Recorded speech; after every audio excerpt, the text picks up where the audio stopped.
Well, can you speak on the passing of your son Kyle? Yeah, let's talk. Can you talk on the story and everything that went Well, behind Kyle, it? he was a stillborn. What happened was his mother called me one day, like frantic, like I'm pissing blood. I don't know what the fuck going on. I rushed over, got her to the hospital. They was like, yeah, he coming out backwards. His like, leg was coming out. We could see his leg or whatever.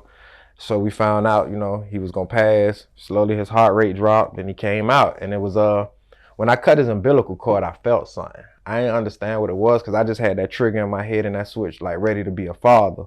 But then, like when I cut his umbilical cord, it was like he was still alive, or he was like rushing through me. But I didn't know what the fuck was going on. It was just a feeling. So then I was just walking around going about doing what I was doing. I wasn't even rapping at this time. I was just in the streets hustling.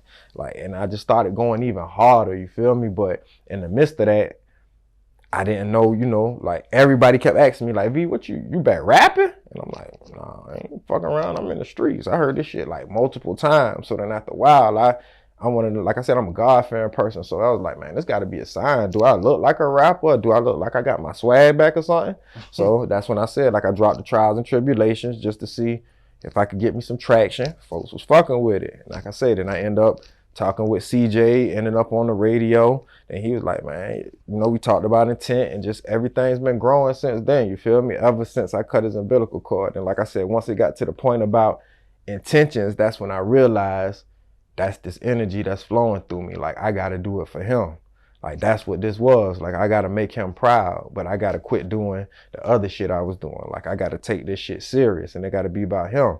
So everybody got to know his name before we leave. So now it's Kyle all day. Like, was Kyle your first child? Kyle was gonna be my first son.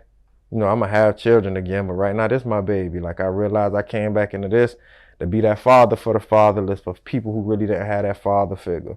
That's why I say I joke about it saying I'm old, but like I'm here. Like, I'm not going nowhere. Like, cause I done had people who was like, bro, what you doing back? Rapping and being around these young folks and shit. And it was like, nah, they need guidance. I'm not trying to be here forever.